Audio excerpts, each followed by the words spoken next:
Baiklah, untuk menyingkat waktu, kami persilakan Bapak Pastor Dr. Insinyur Denny Kusoy, MA, PhD, untuk menyampaikan firman Tuhan. Dipersilakan, Puji Pak. Tuhan, puji Tuhan. Terima kasih banyak Pak Dr. Girsang juga buat kita semua. Senang bisa jumpa online ini dari berbagai daerah ya rupanya. Amin. Dan percaya bahwa sesuai ya judul komunitas ini ya CCM ya, Christ Center Ministry. Jadi memang kita hanya mau berpusat kepada Kristus ya. Amin. Dan tidak ada lagi pusat yang lain selain Dia. Gitu ya. Nah, kita sudah berdoa tadi, kita sudah memuji Tuhan juga, dan ya sesuai dengan apa yang disampaikan Pak Girsang tadi, kita langsung aja melihat sesuai lagu tadi juga ya. Yohanes 14 ayat yang ke-6, saya kira kita sudah hafal semua ini ya. Kita tanpa membaca, kita bisa mengucapkan ya, tapi kalaupun juga ada yang mau membaca, silakan kita lihat satu ayat pertama nih ya. Kita akan diskusikan. Pak Wilson mengarahkan kita untuk mari kita sama-sama saling membangun, saling mengingatkan, saling mengoreksi bila perlu kalau ada hal-hal yang memang harus dikoreksi.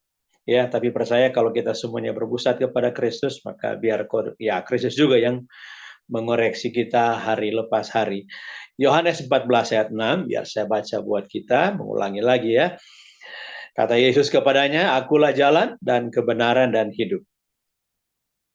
Tidak ada seorang pun yang datang kepada Bapa kalau tidak melalui aku. Ya, ini rangkaian panjang dari seluruh Injil Yohanes, sebenarnya dari pasal 1 sampai dengan pasal 21. Ya, namun kita juga tahu bahwa Yesus tidak hanya mengatakan dia adalah jalan, tapi ada 3 hal yang diungkapkan di sini, jalan dan kebenaran dan hidup. Luar biasa. Jadi kalau topik kita, tema kita itu ya, ini sudah ditampilkan. Terima kasih host. 3 hal sebenarnya, bukan cuma jalan, tapi juga kebenaran. Ini ada paralelnya ya, akulah jalan dan kebenaran dan hidup. Saya kira ini 3 hal yang memang ya bukan semata-mata yang dibutuhkan oleh manusia, tetapi ini lebih kepada ketetapan Allah bahwa manusia memang pada kenyataannya sedang tidak ada jalan, sedang tidak ada kebenaran, dan sedang tidak ada hidup. Kan? Ya, sejarahnya panjang tentunya, tapi kita akan lihat ringkasannya. Cuma di poin pertama ini kita lihat bahwa Yesus tidak menunjuk jalan, Yesus tidak mempersiapkan jalan, kebenaran, dan hidup. Yesus juga tidak memimpin orang gitu ya kepada kebenaran. Ya, Yesus juga tidak memimpin orang kepada jalan, kepada hidup. Dia tidak memimpin, ya, tidak mengarahkan, tidak membawa begitu ya. Tapi dialah itu, ya, Yesuslah itu. Akulah jalan, dialah jalan. Jadi Yesuslah jalan, Yesuslah kebenaran, Yesuslah hidup. Ya, jadi kalau bilang jalan bukan berarti kita harus cari jalan gitu kan, tetapi dialah jalan itu. Ada 7 kali atau 7 perkataan di dalam kitab atau Injil Yohanes khususnya. Yesus berkata, akulah atau aku adalah. Ya, akulah jalan salah satunya ini. Akulah roti hidup, akulah gembala yang baik, akulah air hidup, dan seterusnya. Tapi khusus untuk ayat ini, kita tahu bahwa Tuhan Yesus ya sedang berbicara kepada para murid memang yang ya kalau kita lihat ayat 1 dari pasal 14 ini, Yesus berkata, janganlah gelisah hatimu, percayalah kepada Allah dan percayalah juga kepadaku. Memang ada kegelisahan dari para murid, ya, ayat 1 tadi. Dari pasal 14. Ini mengawali situasi lah ya, mengawali situasi yang terjadi saat itu ya memang murid-murid Tidak hanya murid aja, tapi keseluruhan bangsa Israel memang dalam kegelisahan. Dan memang pertanyaannya, apakah kegelisahan manusia itu masih ada sampai sekarang? Ya, kita harus berkata ya memang itu masih ada. Tapi kalau kita merujuk ke ayat 1 ucapan Yesus ini, janganlah gelisah hatimu dengan berbagai kata-kata yang bukan cuma kata-kata penghiburan ya, kata-kata penghiburan, tapi kata-kata yang memang uh, uh, ya fakta bahwa di ayat 1 ini, janganlah gelisah hatimu, percayalah kepada Allah dan percayalah juga kepadaku. Sampai Yesus harus mengulang lagi atau menegaskan lagi ya, setelah ayat-ayat 2, 3, 4, 5 dan seterusnya sampai ayat 4, pasal 14 ayat yang ke-6 itu dia harus mengatakan lagi, menegaskan lagi. Ya, masa nggak percaya juga gitu kan? Dia sudah berkata, akulah jalan dan kebenaran dan hidup. Masa masih gelisah juga sih? Rupanya antara gelisah dan percaya ini dikontraskan ya, atau perlawankan gitu ya, antara gelisah dan percaya. Orang gelisah biasanya tidak percaya, orang tidak percaya biasanya gelisah. Nah, orang yang percaya berarti dia tidak gelisah ya. Orang bebas dari kegelisahan karena dia percaya kepada Allah dan percaya kepada Yesus. Itu kan kepada Yesus. Nah, kalau sudah bicara soal percaya, ya memang kita nggak bisa mengatakan bahwa ini adalah pekerjaan manusia semata. Kenapa? Karena ya ini Yohanes pasal 14. Kalau kita bukan mundur, tapi kalau kita juga melihat di pasal 3 sebelumnya, ketidakpercayaan itu memang menjamur ya, ketidakpercayaan kepada Allah dalam Yesus itu ya, kalau kita lihat di pasal 3 kita akan menemukan di sana ya seorang Farisi yang bernama Nikodemus, seorang pemimpin agama itu, dia datang pada malam hari dan ingin berbincang-bincang dengan Yesus, bukan? Nah, apa persoalan di sana? Sama, persoalannya adalah percaya atau gelisah. Pilih mana? Gitu. Rupanya Nikodemus, seorang pemimpin agama, ya waktu itu ada satu lembaga yang disebut dengan Sanhedrin, ya lembaga yang hanya 70 orang ditambah satu ketuanya. Itu lembaga yang sangat bergengsi karena dia berkuasa secara politik, secara agama. Luar biasa lembaga ini. Jadi apa-apa harus merujuk kepada lembaga ini, dan Nikodemus dia salah satu anggota dari Sanhedrin ini ya. Dan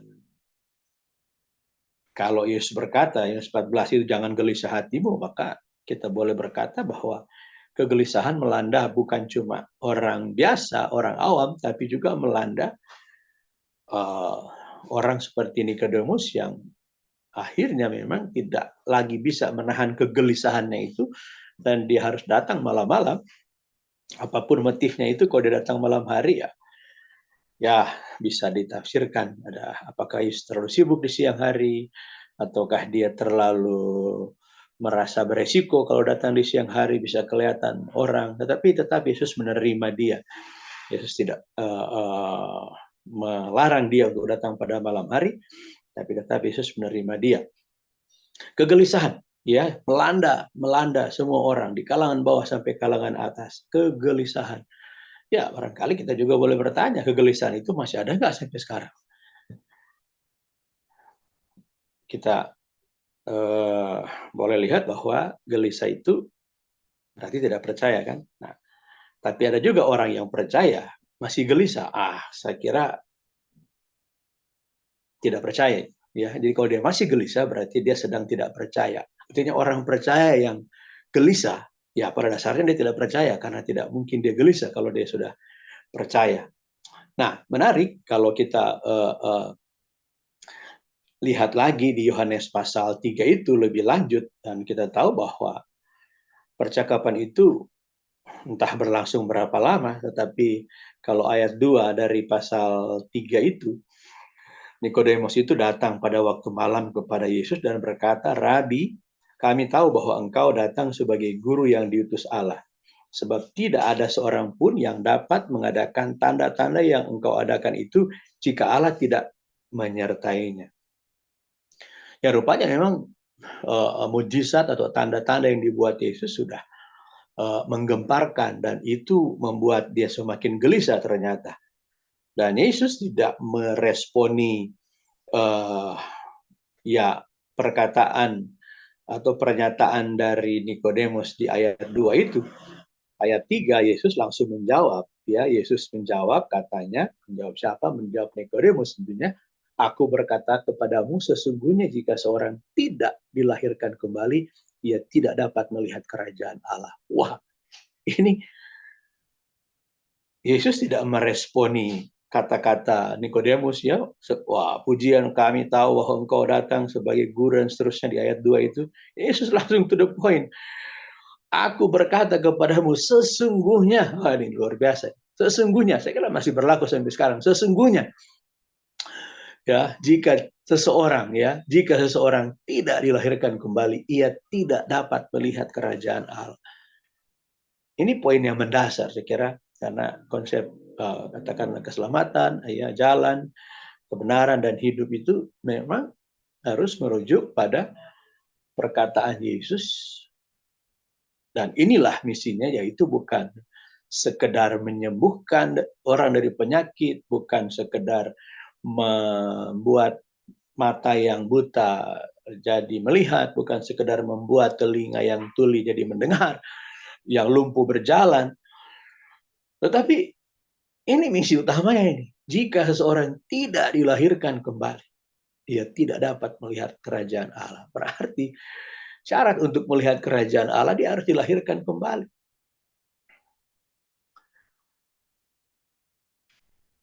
Ini ya saya kira ya perlulah tetap kita ingatkan terus, karena kelahiran kembali sepertinya sudah bukan isu atau apa lahir baru, ya, bukan lagi isu yang uh, ya kita diskusikan. Lebih cenderung pada orang berpolemik tentang siapa sebetulnya jalan keselamatan itu, apakah ada jalan lain selain Yesus. Ya itu memang sedang santer, makanya Pak Dr. Jimmy Poliir rupanya melihat itu dan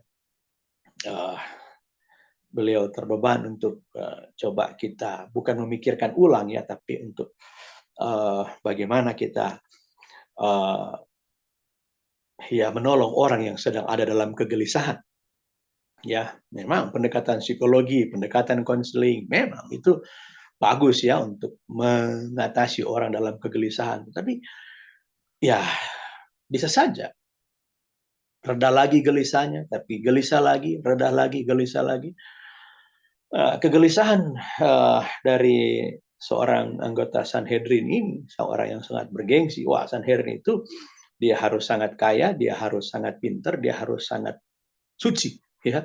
Kaya, pintar, suci. Wah, kaya dalam pengertian harta dia tidak bisa diragukan. Pintar bukan cuma pintar ilmu agamanya, tapi ya bahkan dia harus pintar juga dalam hal astronomi, astrologi, metafisika, fisikanya juga, matematikanya juga. Dan harus suci, ya, harus tidak cacat moral, gitu ya. Jadi dia benar-benar, ya, secara faktual dia adalah orang yang kaya, dia adalah orang yang pintar, dia adalah orang yang suci, ya, teruji kesuciannya, ya, dia tidak cacat moral, ya, tidak ada kesalahan dalam pengertian pelanggaran hukum yang dia lakukan, ya. Kaya, apalagi kedua pinter dan suci. Ya, dia bukan sok kaya, sok pinter dan sok suci, bukan, ya. Tapi memang dia kaya, pinter dan suci. Usia sudah 70-an, ya. Dan orang-orang yang pilihan seperti ini ada dalam kegelisahan, dan kegelisahannya itu Yesus tidak banyak berbasa-basi. Dia hanya langsung berkata, sesungguhnya, wah, jika seseorang tidak dilahirkan kembali, ia tidak dapat melihat kerajaan Allah. Berarti ada hubungan antara melihat kerajaan Allah, masuk kerajaan Allah, menikmati kerajaan Allah dengan kelahiran kembali. Apakah Nikodemus langsung mengerti tentang kelahiran kembali itu? Bahwa yang berbicara kepada dia adalah orang yang diutus Allah, dia sudah tahu. Tetapi apakah Nikodemus bisa langsung mengerti soal dilahirkan kembali? Bukankah sampai sekarang masih banyak juga orang yang belum paham tentang kelahiran kembali, dan saya kira kelahiran kembali ini bukan sesuatu yang untuk dipahami memang, tetapi untuk dialami. Kelahiran kembali bukan pemahaman, tapi pengalaman. Nah, Yesus ingin membawa Nikodemus, Yesus ingin membawa kepada kita untuk ada dalam pengalaman kelahiran baru. Banyak sekali teori-teori atau kajian-kajian teolog tentang kelahiran baru, ya kan, reborn atau born again, ya itu pendekatan pemahaman bisa saja dicoba dipakai, tetapi Yesus tidak bicara soal pemahaman sebenarnya. Yesus bicara soal you harus mengalami ini. Oke, pemahaman boleh, tetapi kalau kita juga memang sudah berusaha untuk memahami dan ternyata memang nggak bisa memahami itu, buktinya Nikodemus memang nggak paham. Dia tidak paham, gitu kan? Makanya Yesus harus berkata, you harus mengalami, karena banyak hal yang kita alami tanpa harus kita pahami. Dan iman itu tentu saja bukan sekedar pemahaman, ya, tetapi iman lebih kepada pengalaman. Maka sulit untuk kita memahami iman kita juga, kan? Karena itulah pengalaman kita. Bagaimana kita, ya, Yesus bisa membuat mujizat yang seperti itu? Tidak bisa dipahami. Gimana Yesus melakukan mujizat kepada kita? Tidak bisa dipahami kecuali kita mengalami itu. Nah, termasuk kelahiran kembali ini bukanlah sesuatu pemahaman, tetapi ini harus menjadi pengalaman. Pengampunan, penebusan dosa. Itu pun bukan pemahaman, sekalipun ada pengajaran-pengajaran tentang itu, kan? Termasuk keselamatan, soteriologi, ya, yang kita pelajari. Itu pun juga bukan sekedar pemahaman, tapi pengalaman. Jangan sampai kita pun sudah memahami atau katakanlah sudah mengajarkan tentang pengalaman itu, ulangi, tentang pemahaman keselamatan itu, tapi sayang sekali kalau sampai kita belum ada dalam pengalaman. Maka memang pada saat Tuhan Yesus berkata, kalau Roh Kudus turun ke atas kamu akan menjadi saksiku, ya kan? Ya, kamu akan menerima kuasa, gitu ya. Pada saat Roh Kudus turun ke atas kamu, dan kamu akan menjadi saksiku, gitu kan. Nah, saya mau poinkan di kata saksi itu bukan orang yang memahami, tapi orang yang mengalami. Kita ini saksi-saksi dari Tuhan. Ya, siapa saksi itu? Apakah karena kita memahami? No, karena kita mengalami. Nah, kita dipanggil menjadi saksi. Memang saksi itu ya nggak perlu banyak kuliah, nggak perlu banyak. Yang penting dia menyaksikan, gitu kan. Dia sudah mengalami, dia tinggal cerita apa yang dia alami. Maka seringkali benturan terjadi pada saat kita memberitakan firman Tuhan, karena yang kita sampaikan adalah pemahaman. Ya, pemahaman masih bisa dibantah, masih bisa ditolak, masih bisa tidak disetujui. Tapi kalau kita sudah cerita pengalaman kita, terima kasih untuk ayat yang dicantumkan ini, Kisah 1 ayat 8 ini, menerima kuasa kalau Roh Kudus turun ke atas kamu, dan kamu akan menjadi saksiku di Yerusalem, Yudea, Samaria, dan sampai ke ujung bumi. Saksi ini dikatakan, ya kita mengalami, ya, melihat, mendengar, ya. Apakah engkau melihat? Ya, misalnya kalau ya saksi, saya pernah minta untuk menjadi saksi, begitu kan? Apakah Bapak melihat langsung? Ya, saya melihat. Apakah Bapak mendengar langsung? Ya, saya mendengar. Langsung, gitu kan? Tidak ada istilahnya katanya, begitu kan? Ya, nggak bisa. Itu bukan saksi, bukan lagi saksi. Ya, kita saksi yang mengalami. Ini poin saya, ya, mengalami. Nah, kalau kembali ke yang tadi itu, ternyata Nikodemus yang memahami Taurat pun belum mengalami, ya, belum mengalami apa yang disebut dengan kelahiran baru itu. Makanya kalau kita kembali ke Yohanes 3 tadi ayat 3, kan, Yesus menjawab, katanya, aku berkata kepadamu, sesungguhnya jika seorang tidak dilahirkan kembali, ia tidak dapat melihat kerajaan Allah. Kata Nikodemus kepadanya, ayat 4 itu, kan, ya, ayat 4 dari Yohanes pasal 3. Kata Nikodemus kepadanya, bagaimanakah mungkin seorang dilahirkan kembali kalau ia sudah tua? Ini kan, Dapatkah ia masuk kembali ke dalam rahim ibunya dan dilahirkan lagi? Itu ayat 4, Yohanes pasal 3. Ini luar biasa, orang yang pinter, kaya, suci gitu kan. Memang ya wajar lah, dia harus logis ya, harus paham. Dan kita lihat bahwa Yesus kembali lagi, gitu kan, ingin menekankan bahwa ya harus ada kelahiran kembali. Dan siapa yang mengerjakan itu? Nah, siapa yang mengerjakan itu? Aku berkata kepadamu, ayat yang kelima, jawab Yesus, aku berkata kepadamu, sesungguhnya jika seorang tidak dilahirkan dari air dan roh, ia tidak dapat masuk ke dalam kerajaan Allah. Rohnya huruf besar itu. Artinya memang kalau di ayat sebelumnya dikatakan harus dilahirkan kembali, sekarang dilahirkan dari roh. Gitu ya. Karena Nikodemus ingin jelas, masa saya harus lahir lagi, masuk lagi ke rahim ibu, saya sudah tua begitu kan. Tapi Yesus mau memaksudkan, ya harus dilahirkan dari roh. Nah, kembali pada kelahiran baru itu pekerjaan roh Allah. Bukan pekerjaan manusia semata-mata, ini pekerjaan Allah. Jadi Allah, roh Allah lah yang melahirbarukan. Bukan pekerjaan kita semata. Nah, maka kalau kita lihat lagi, secara singkat bahwa setelah kelahiran baru yang sangat abstrak itu, masuk pada kelahiran di dalam roh itu, sampai kalau kita persingkat ya, langsung ke ayat 16 gitu ya. Lahir baru, lahir dari roh, kemudian ayat 16, ya kan? Apa kata Yesus? Karena begitu besar kasih Allah akan dunia ini sehingga ia telah mengaruniakan anaknya yang tunggal. Nah ini, supaya setiap orang yang percaya kepadanya tidak binasa, melainkan beroleh hidup yang kekal. Artinya dari kelahiran kembali, lahir dari roh, dan setiap orang yang percaya. Lahir kembali memang susah untuk dimengerti. Lahir dari roh kayaknya masih juga lumayan abstrak, tetapi ditegaskan bahwa itu adalah pekerjaan Allah. Lalu kemudian diingatkan, setiap orang yang percaya kepadanya, kepada siapa? Anaknya yang tunggal itu, tidak binasa, melainkan beroleh hidup yang kekal. Yesus punya penjelasan memang, kalau sampai percaya pun juga nggak bisa dimengerti, ya terlalu gitu kan. Percaya, ya kan? Jadi percaya itu hanya terjadi karena kita, ya karena karya Roh Kudus, kita percaya kepada Yesus karena karya Roh Kudus, dan karya Roh Kudus itulah yang melahirkan kita kembali. Jadi dapatlah kita satu benang merah bahwa ya jalan keselamatan, ya kan, jalan kebenaran dan hidup, Yohanes 14 ayat 6 itu, ini pekerjaan Allah gitu. Ini pekerjaan Roh Kudus. Dan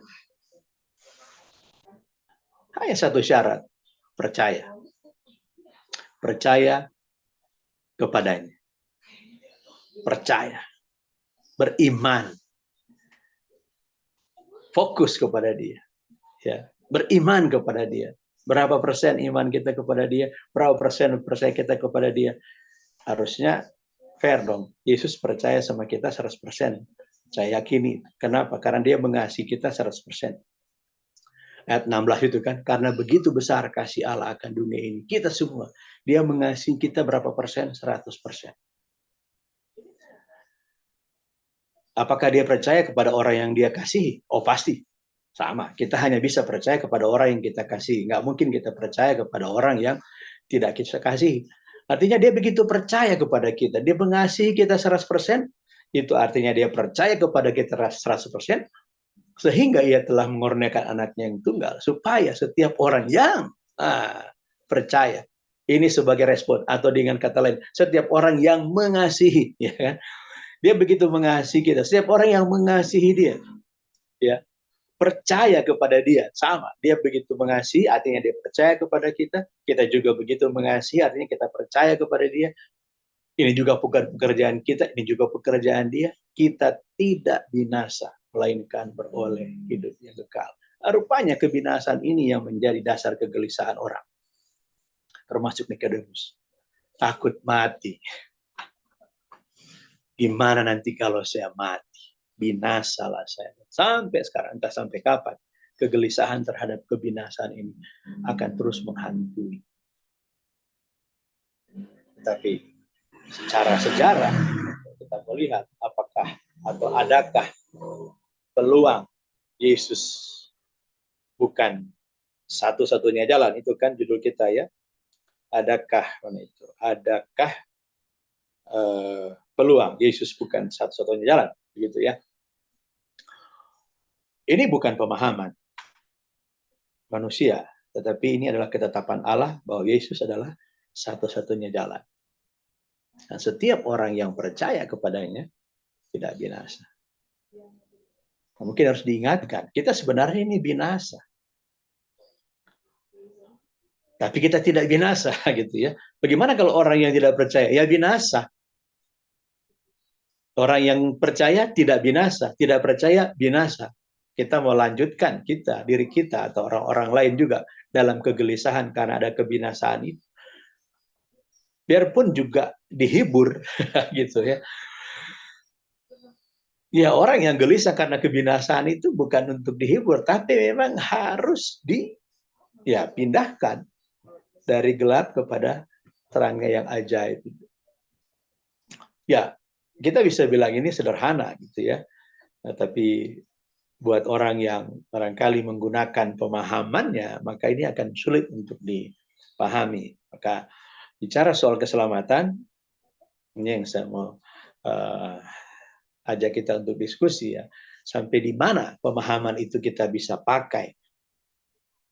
Kalau itu hanya kita bisa nikmati setelah kita mengalaminya ya, terlalu banyak ilustrasinya ya, gimana kita bisa bilang bahwa air ini bisa melepas dahaga saya kalau saya tahu hanya paham saja tapi saya tidak meminumnya kan ya, ada artinya juga. Air itu hanya sampai di pemahaman. Saya ingat dua profesor, ya anekdot memang mereka sedang berdebat soal kelapa, air kelapa. Mereka mau makan kelapa muda begitu kan. Profesor A bertanya kepada Profesor B, bagaimana menurut kamu ini air kelapa bisa ada di dalam kelapa ini gitu kan? Gimana? Wah, mereka berdebat. Kok ini kelapa ini pohonnya relatif tinggi gitu kan, tapi di dalam tempurungnya itu kok bisa ada air gitu kan? Wah, berdebatlah mereka tanpa membuka itu, sedangkan ada seorang petani di sebelahnya, dia nggak peduli airnya mau dari mana, dia langsung belah kelapanya dan dia ambil dan dia minum gitu kan. Segar gitu ya, karena kita mau memperdebatkan air kelapa datang dari mana atau kita mau langsung minum itu. Saya agak tersenyum melihat anekdot itu ya. Tapi banyak juga orang yang masih tetap bertahan dalam perdebatan, padahal dia minum aja lah sudah gitu kan ya. Kita nggak usah paham, nggak usah cari tahu bagaimana air bisa melepas dahaga, minum aja sudah gitu kan. Memang kita harus teliti dulu bahwa ini air ini apa rumus kimianya itu H2O gitu kan, ada unsur hidrogen 2 dan satu unsur oksigen gitu kan. Gimana kita memahami itu? Ya sudahlah, minum aja lah gitu kan.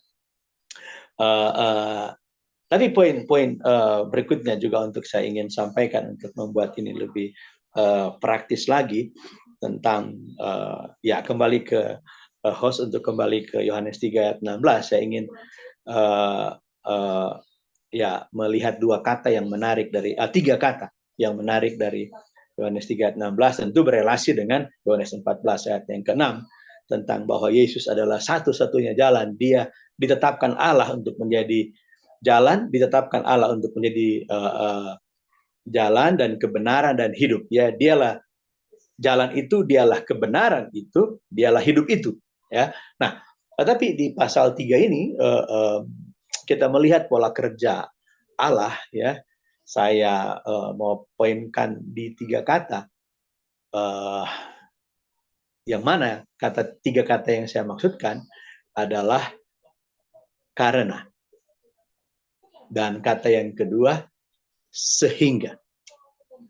Dan kata yang ketiga, supaya. Ada itu ya, tiga-tiganya ya. Karena begitu besar kasih Allah akan dunia ini, sehingga Ia telah mengaruniakan anak yang tunggal, supaya setiap orang yang percaya kepadanya tidak binasa.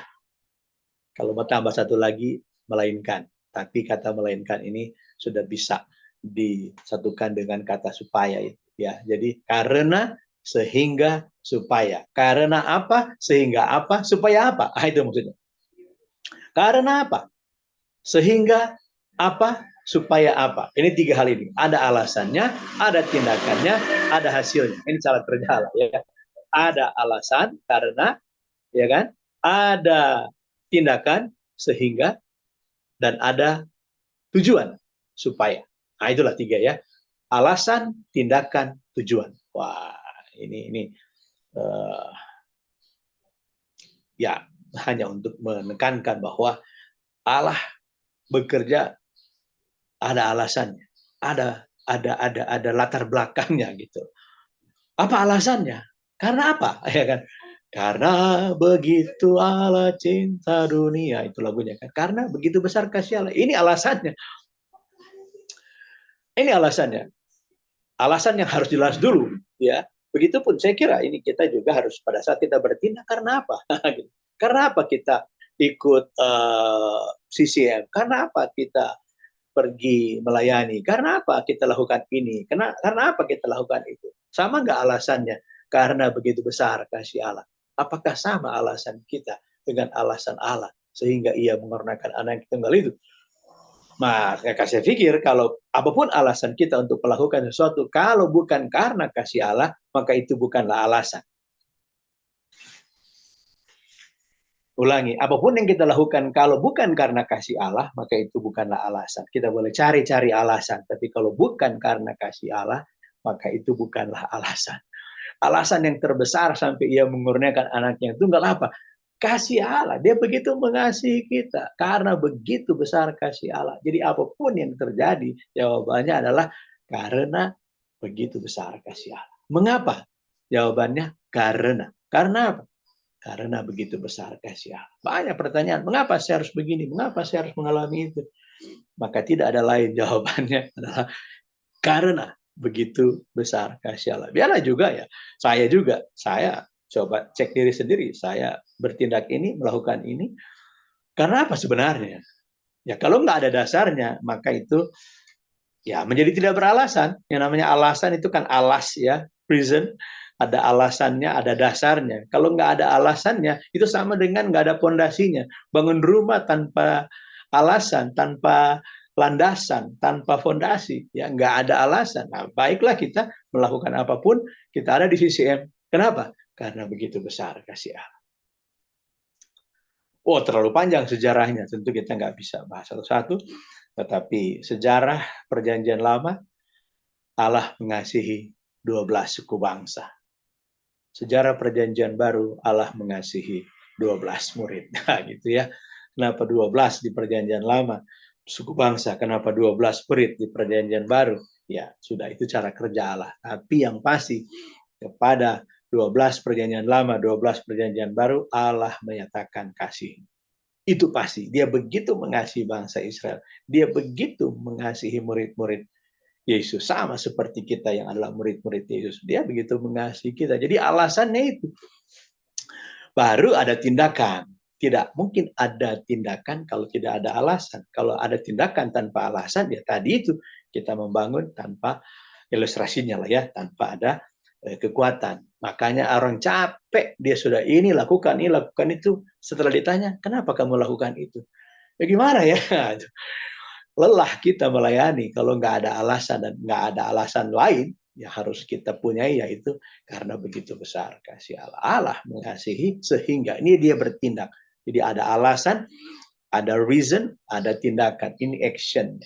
Sehingga ia telah mengaruniakan. Jadi Allah juga mengaruniakan anaknya itu bukan tanpa alasan. Karena begitu besar. Dia begitu mengasihi kita.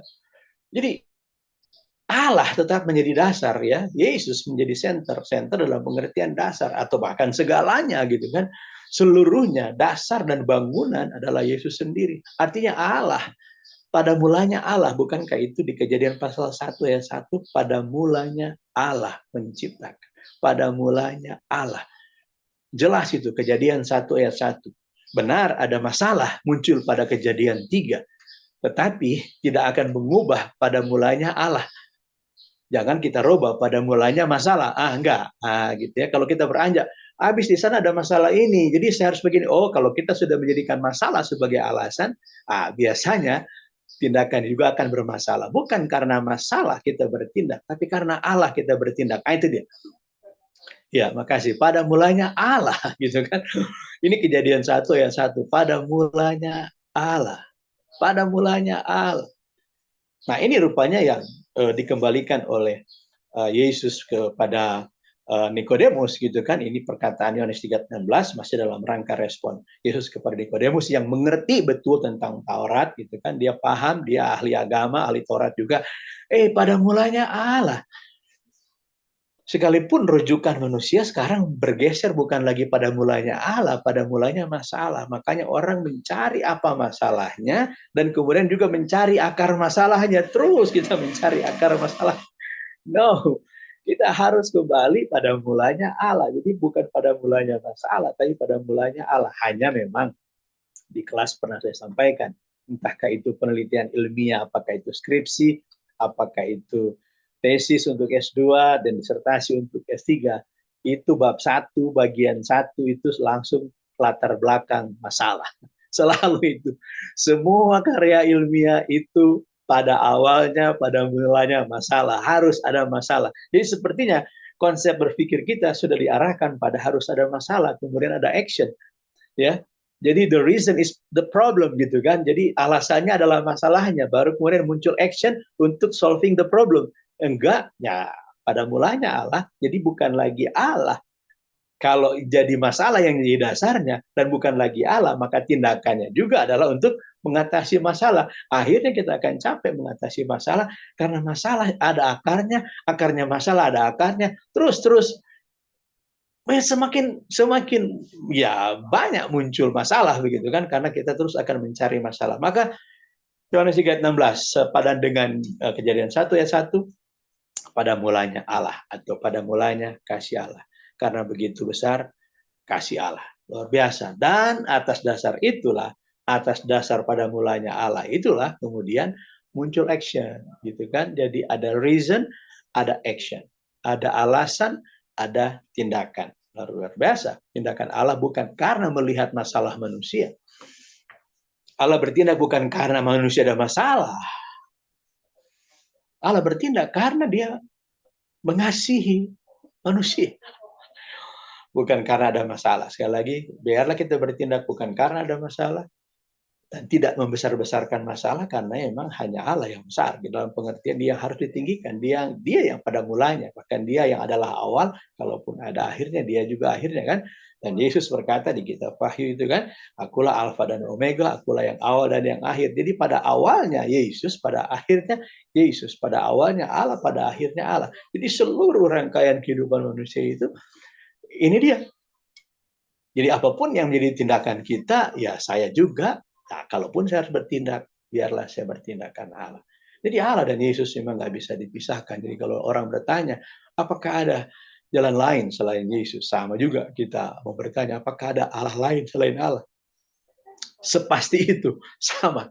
Nah, tapi luar biasa. Setelah ada alasan, ada action, ada apa ini? Result, ada hasilnya. Supaya, jadi karena sehingga supaya apa? Setiap orang yang percaya kepadanya, wow, lega sekali kita, tidak binasa. Ini paralel dengan melainkan beroleh hidup yang kekal. Tapi jelas dulu bahwa kita ini tidak binasa, tapi bukan pada kebinasaan manusia Allah menjadikan dasar sehingga Allah mengaruniakan anaknya, ya, bukan karena manusia mau binasain, tapi karena Allah mengasihi. Jadi bukan pada kebinasaan yang menjadi fokus, tapi fokus kepada Allah. Begitu besar kasih Allah. Ada masalah? Ada. Tetapi sebesar-besarnya masalah itu tidak patut dijadikan sebagai alasan untuk bertindak. Kenapa? Sebesar-besarnya masalah jauh lebih besar kasih Allah. Itu poin kita.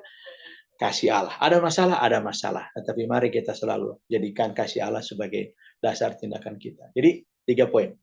Karena jelas alasannya. Sehingga jelas tindakannya. Supaya jelas hasilnya.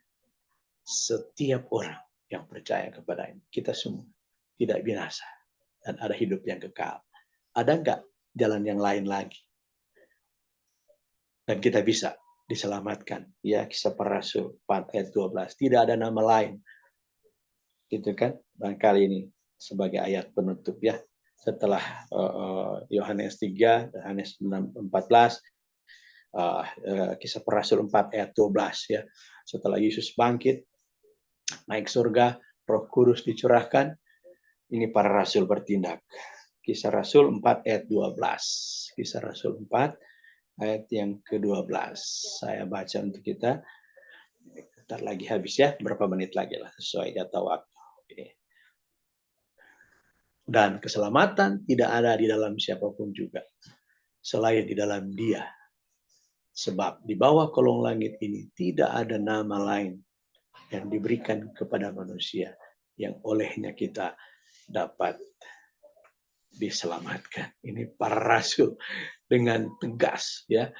Khususnya ini yang berkata ini pada saat ya ungkapan muncul dari Rasul Petrus dan Yohanes ya. Yohanes yang menulis Injil Yohanes. Dia jelas tegas hanya di dalam Yesus, di dalam Dia. Tidak ada nama lain ya selain dalam Dia. Berarti Dia satu-satunya. Tidak ada nama lain yang diberikan kepada manusia yang olehnya kita dapat diselamatkan. Puji Tuhan. Saya kira itu dulu sekedar pengantar kita untuk nanti berdiskusi. Saya kira bisa ditambahkan juga oleh Pak Dr. Girsang, Pak Dr. Gilson, dan teman-teman lain. Kita boleh berdiskusi untuk memperdalam lagi ya katakanlah pemahaman dan mempertegas pengalaman kita berjalan bersama dengan Tuhan Yesus. Demikian kembali ke Pak Girsang sebagai host. Ya, terima kasih Pak Denny telah menyampaikan firman Tuhan yang begitu komprehensif ya, more detail gitu ya. Jadi ada alasan, ada tujuan dan pencapaian. Wah, luar biasa. Jadi kalau dalam hidup ini orang yang diutamakan adalah masalah, nah ini bukan masalah, tapi adalah kasih Allah. Ya pertama itu adalah Allah. Jangan lupa berikan komen dan like-nya saudaraku. See you pada video berikutnya. God bless you all. Amen.